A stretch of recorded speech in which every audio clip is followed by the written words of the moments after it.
Hans Urs von Balthasar, The Power of Darkness. What could light and darkness have in common? One thing only. The light can shine in the darkness, though this does not necessarily mean that the darkness wishes to receive the light. Someone who dwells in darkness can refuse to enter the light that shines. With that, we find ourselves in the center of the mystery.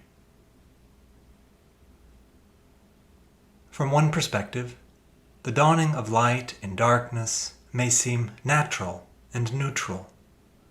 The people who sit in darkness have seen a great light, and for those who sit in the land of death, a light has dawned.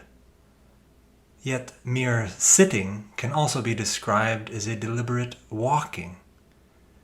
If we claim to be in the light, yet nonetheless walk in darkness, we lie. For in fact, we are preferring darkness to light and are doing the unfruitful works of darkness. There are those who claim to be a light to those who walk in darkness, but themselves dwell in darkness. When the light shines in the darkness, something much more dramatic than a natural phenomenon is involved. Darkness can resist a penetrating light.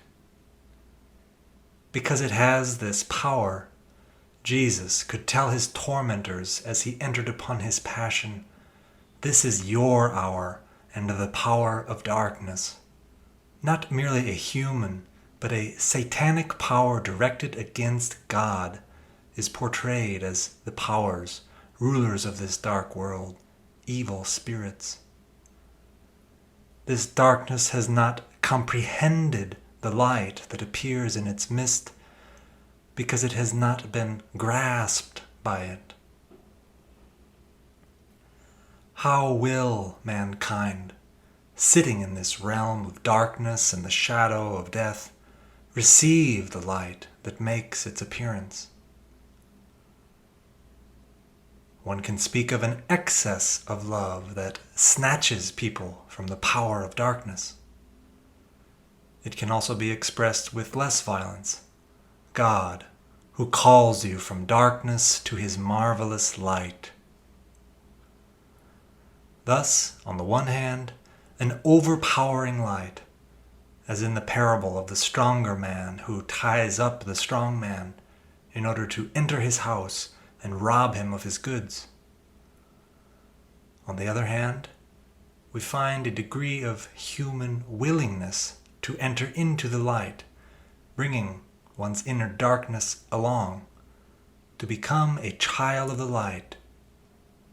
For everything that is brought into the light, even if it is darkness, sin, is light. In this process, the cooperation of someone who is already in the light is clearly expected. Christians are told to hand over, to bring out into the open, to reveal the true nature of those who dwell and act in the secrecy of darkness. This is exactly what the Lord required of his apostle when he sent him to the Gentiles. You shall open their eyes for them, so that they might turn from darkness to light, from the power of Satan to God. But this ecclesial task of enlightening presupposes that the Christians who themselves once dwelt in darkness have been torn from the power of darkness and transferred to the kingdom of the Son of Love. They are told, "Once you were in darkness, now, however, you are light in the Lord." They could be rested free because the light of Christ not only lit up the darkness powerfully in all truth, but also entered into the overly powerful darkness. Christ might have fought against this overpowering darkness and refused to drink the cup, but he did not. He let himself be delivered up by the Father to the power of darkness, giving his assent to the Father's plan.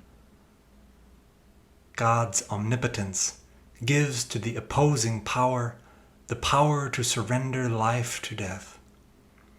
"You would have no power over me," Jesus told Pilate, "if it were not given you from above."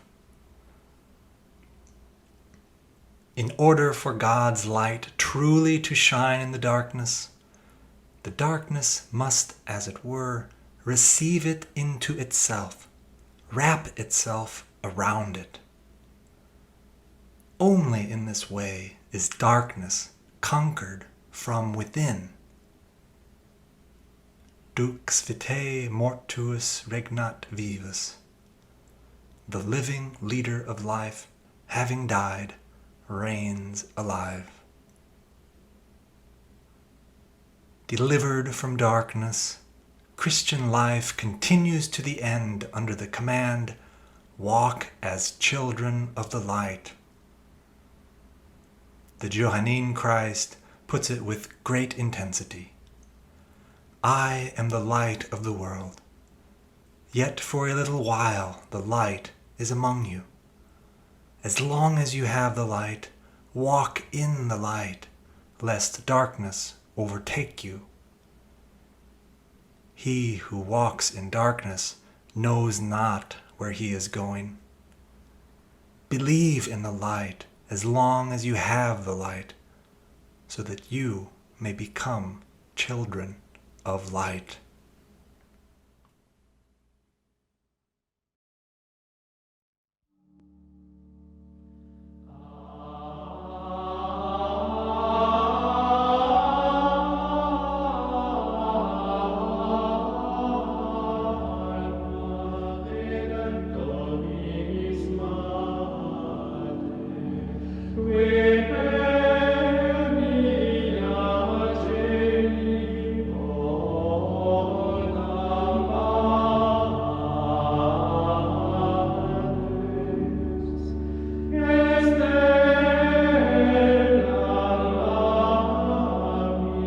So good.